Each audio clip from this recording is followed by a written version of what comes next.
Hello friends, welcome to our channel. Friends, మీరు 10th class pass అయ్యి permanent group C క్యాడర్కి సంబంధించి MTS ఉద్యోగాల కోసం చూసినట్లయితే ఒక మంచి ఆపర్చునిటీ వచ్చింది. జస్ట్ ఈ జాబ్స్కి మీరు అప్లికేషన్స్ పెట్టుకోండి. హాల్ టికెట్ కనుక మీకు వచ్చినట్లయితే 90% మీరు ఈ జాబ్స్కి సెలెక్ట్ అయిపోయినట్లే అనమాట. చాలా అంటే చాలా తక్కువ పోటీ ఉంటుంది. 10th క్లాస్ పాస్ అనే సర్టిఫికేట్ సరిపోతుంది. ఎటువంటి ఎక్స్పీరియన్స్ కూడా అవసరం లేదు. ఎలాంటి అప్లికేషన్ ఫీ లేదు. 45,000 వరకు మీకు సాలరీ వస్తుంది. అండ్ మనకి సెలక్షన్లో కూడా ఎటువంటి రన్నింగ్ కానీ మెడికల్ కానీ ఏమీ ఉండదు. మేల్ అండ్ ఫీమేల్ అందరికీ కూడా అవకాశం ఉంటుంది. ఈ వీడియోలో మీకు జాబ్స్ గురించి కంప్లీట్ డీటెయిల్స్తో పాటు ఎలా అప్లై చేయాలో కూడా ఇదే వీడియోలో మీకు క్లియర్గా ఎక్స్ప్లెయిన్ చేసి చెప్తాను. కాబట్టి చూస్తున్న ప్రతి ఒక్కరు వీడియోని లైక్ చేసి సపోర్ట్ చేయండి. సో మీ నుంచి ఒకే ఒక చిన్న లైక్ అయితే ఎక్స్పెక్ట్ చేస్తున్నాను. తప్పనిసరిగా లైక్ చేసి మీ ఫ్రెండ్స్ కూడా షేర్ చేయండి అండ్ ఛానల్ని సబ్స్క్రైబ్ చేసుకోండి. అలాగే మనకి ఎస్ఎస్సి ఆఫీసర్స్ ఉద్యోగాలకి ఎటువంటి రాత పరీక్ష లేకుండా మనకి ఈరోజు ఒక నోటిఫికేషన్ అయితే రావడం జరిగింది. ఈ జాబ్స్ గురించి ఆల్రెడీ మన ఛానల్లో కంప్లీట్ డీటెయిల్స్తో వీడియో పెట్టాను. ఇంకా చూడని వారు ఇక్కడ మీకు పైన కార్డ్స్లో లింక్ ఇస్తున్నాను. ప్రతి ఒక్కరు ఆ యొక్క వీడియో కూడా చూసేసి ఆ జాబ్స్కి అయితే అప్లై చేయండి. ఫ్రెండ్స్, మీరు ఇంటి దగ్గర ఉండి గవర్నమెంట్ జాబ్ ఎగ్జామ్స్కి సంబంధించి ఆన్లైన్లో ప్రిపేర్ అవ్వాలనుకున్నట్లయితే మన ఛానల్కి సంబంధించి ఆర్కే లాజిక్స్ యాప్లో మీకు సీనియర్ మోస్ట్ ఫ్యాకల్టీ చేత అన్ని రకాల కాంపిటేటివ్ ఎగ్జామ్స్కి సంబంధించి railways, bank, SSC and state government jobs అన్ని రకాల పోటీ పరీక్షలకి సంబంధించి మన యాప్లో అయితే మీకు క్లాసెస్ అయితే అందిస్తున్నాము. కేవలం మీకు 999 రూపీస్కి 1 year వరకు కూడా వ్యాలిడిటీ అనేది ప్రొవైడ్ చేస్తున్నాము. మీకు కాంబో కోర్స్ పైన మాత్రం కేవలం 799కి 1 year వరకు కూడా వ్యాలిడిటీ ఇస్తున్నాము. మీకు ఇందులో ఫ్రీ డెమో వీడియోస్ కూడా ఉన్నాయి. ఒకసారి యాప్ డౌన్లోడ్ చేసుకోండి. యాప్ లింక్ మీకు డిస్క్రిప్షన్లో పిన్నెడ్ కామెంట్లో ఇచ్చాను. డెమో వీడియోస్ ఒకసారి వినండి. అప్పుడు నచ్చితేనే ఫుల్ కోర్స్ తీసుకోండి. యాప్ లింక్ మీకు డిస్క్రిప్షన్లో పిన్నెడ్ కామెంట్ ఉంటుంది. ప్రతి ఒక్కరు డౌన్లోడ్ చేసుకొని చెక్ చేయండి. డీటెయిల్స్లోకి వెళ్ళినట్లయితే మనకి గవర్నమెంట్ ఆఫ్ ఇండియా కింద పనిచేస్తున్న ఇండియన్ ఎయిర్ ఫోర్స్ నుంచి అఫీషియల్గా గ్రూప్ సి క్యాడర్కి సంబంధించి సివిలియన్ పోస్టులు అనేటువంటి ఒక ఎంటీఎస్ మల్టీ టాస్కింగ్ స్టాఫ్ వేకెన్సీస్కి ఈ నోటిఫికేషన్ అయితే వచ్చింది. సో ఈ నోటిఫికేషన్కి మీరు ఇండియన్ సిటిజన్స్ అయితే సరిపోతుంది. ఆంధ్రప్రదేశ్, తెలంగాణ ఇలా మీరు ఏ స్టేట్ వాళ్ళైనా అప్లై అయితే చేసుకోవచ్చు. కాకపోతే ఈ జాబ్స్కి మాత్రం చాలా తక్కువ కాంపిటీషన్ అనేది ఉంటుంది. సో మనకి ఏ విధంగా అప్లికేషన్ చేసుకోవాలో కూడా ఇదే వీడియోలో చెప్తాను. సో కాబట్టి అప్లికేషన్స్ ప్రతి ఒక్కరు సబ్మిట్ చేసుకునే ప్రయత్నం చేయండి. ఎందుకంటే అప్లికేషన్ ఫీజు లేదు. మీరు ఏ క్యాస్ట్ వాళ్ళైనా ఫ్రీగానే అప్లికేషన్ అయితే చేసుకోవచ్చు అనమాట. సో ఈ ఎంటీఎస్ ఉద్యోగాలకి సంబంధించి ఎసెన్షియల్ క్వాలిఫికేషన్ అంటే కంపల్సరీగా ఉండాల్సినటువంటి అర్హత వచ్చేసి జస్ట్ మీరు ఎస్ఎస్సి పాస్ అయితే సరిపోతుంది. అంటే 10th పాస్ అయితే అప్లికేషన్ అనేది చేసుకోవచ్చు. ఎటువంటి ఎక్స్పీరియన్స్ కానీ ఇంకా మీకు ఇతర ఏ సర్టిఫికేట్లతో కూడా పని లేదన్నమాట. వీటికి మీకు లెవెల్ 1 ప్రకారం సాలరీ అనేది ఉంటుంది. అండ్ జాబ్స్కి సంబంధించి సెలక్షన్లో కూడా మీకు ఏ విధంగా ఎంపిక చేస్తారు ఈ జాబ్స్కి అంటే ఒక సింగిల్ ఎగ్జామ్ అనేది కండక్ట్ చేస్తున్నారు.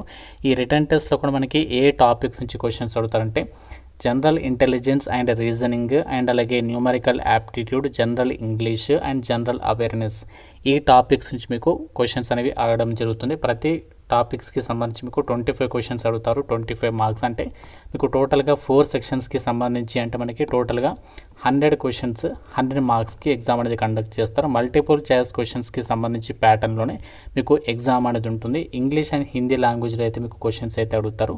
నెగేటివ్ విధానం కూడా ఉండే అవకాశం అనేది ఉంది. 0.25 అంటే ప్రతి రాంగ్ ఆన్సర్కి 1/4 నెగేటివ్ విధానం అనేది ఉండే అవకాశం అనేది ఉంది. ఎవరైతే ఎగ్జామినేషన్లో షార్ట్ లిస్ట్ అవుతారో వాళ్ళకి డైరెక్ట్గా మీ ఒరిజినల్ డాక్యుమెంట్స్ అన్ని కూడా షార్ట్ లిస్ట్ చేసి మీ డాక్యుమెంట్స్ అన్ని కూడా వెరిఫికేషన్ చేసేసి ఈ జాబ్స్కి అయితే మిమ్మల్ని ఫైనల్ సెలక్షన్ అనేది చేయడం అయితే జరుగుతుందన్నమాట. సో ఆల్ ఇండియన్ సిటిజన్స్ మీరు ఏ స్టేట్ వాళ్ళైనా మేల్ అండ్ ఫీమేల్ క్యాండిడేట్స్ అందరూ కూడా ఈ జాబ్స్కి సంబంధించి అప్లై అయితే చేసుకోవచ్చు. మనకి ఇక్కడ అప్లికేషన్ ఫార్మాట్ కూడా ఇచ్చారు. మనకి ఈ జాబ్స్కి సంబంధించి అప్లై చేయడానికి ఇదే నోటిఫికేషన్లో మనకి ఈ నోటిఫికేషన్ ఎంప్లాయ్మెంట్ న్యూస్ పేపర్లో అయితే పబ్లిష్ చేశారనమాట. ఇక్కడ మీరు చూడొచ్చు ప్రొఫార్మా ఫర్ అప్లికేషన్ చెప్పేసి ఇచ్చారు కదా.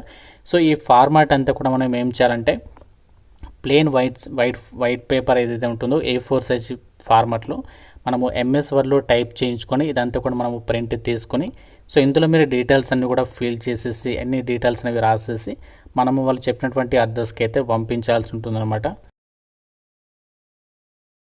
అయితే మరి ఈ జాబ్ నోటిఫికేషన్కి సంబంధించి హాల్ టికెట్ వస్తే మీకు జాబ్ వచ్చినట్లే అని చెప్పేసి ఎందుకు చెప్పాను అంటే సో చాలామందికి అప్లికేషన్ ప్రాసెస్ విషయంలో చాలామంది మిస్టేక్స్ అయితే చేస్తూ ఉంటారు. ఆ మిస్టేక్స్ ఇప్పుడు మీకు చెప్తున్నాను చూడండి.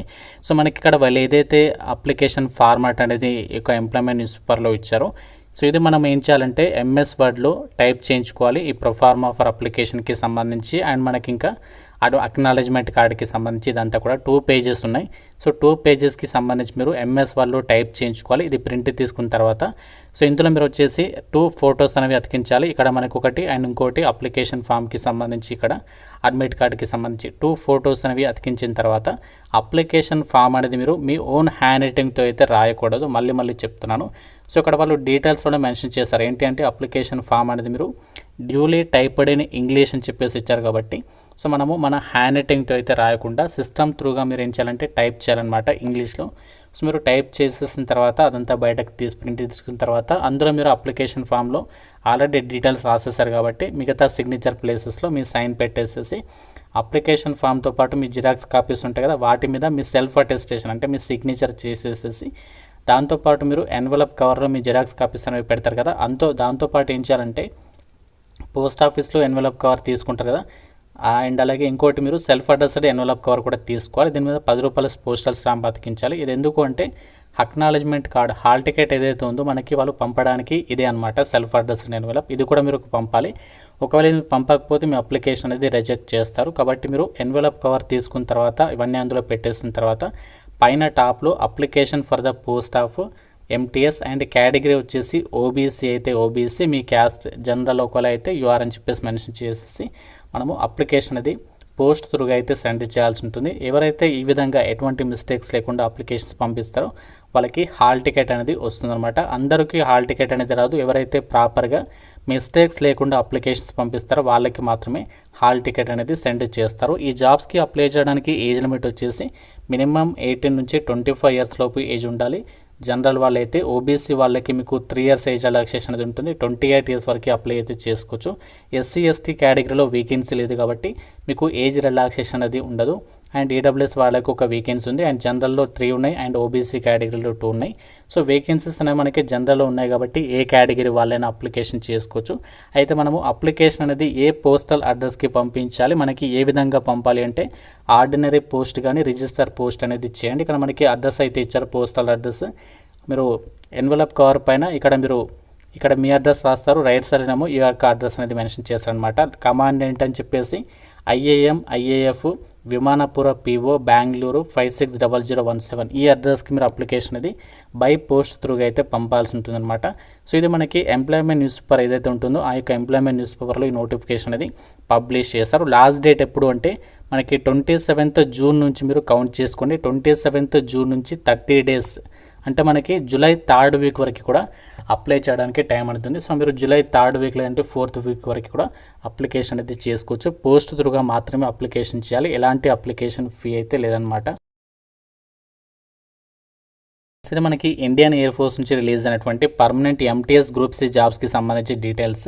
సో మీకు వీలైతే దీనికి సంబంధించి అప్లికేషన్ ఫార్మాట్ అనేది రెడీ చేసి మన వాట్సాప్ ఛానల్లో ఇస్తాను కాబట్టి సో ఇంట్రెస్ట్ ఉన్న వాళ్ళు అప్లికేషన్ ఫామ్ కావాలనుకుంటే లైక్ చేసి కామెంట్లో అప్లికేషన్ ఫామ్ అని చెప్పేసి కామెంట్ చేయండి. మీకోసం నేను రెడీ చేసి అయితే పెడతాను. సో ఇండియన్ సిటిజన్స్ అందరూ కూడా అప్లై అయితే చేసుకోవచ్చు. మీకు పోస్టింగ్ వచ్చేసి ఇనీషియల్గా బెంగళూరులో ఉన్నప్పటికీ కూడా మనకి ఆల్ ఇండియా వైడ్గా జాబ్ అనేది ట్రాన్స్ఫర్ చేసుకోవచ్చు అని చెప్పేసి నోటిఫికేషన్లోనే మీరు ఇక్కడ క్లియర్గా అయితే చెక్ చేసుకోవచ్చు. ఆల్ ఇండియా సర్వీస్ లేబిలిటీ ఉంది అని చెప్పేసి ఇచ్చారు కాబట్టి మనకి మన సొంత రాష్ట్రాలు కూడా చక్కగా ట్రాన్స్ఫర్ పెట్టుకోవచ్చు. కాబట్టి సో తక్కువ కాంపిటీషన్తో మాకు 10th క్లాస్ అర్హతతో పర్మనెంట్ జాబ్ కావాలనుకుంటే ఈ నోటిఫికేషన్ అయితే మిస్ చేసుకోవద్దు.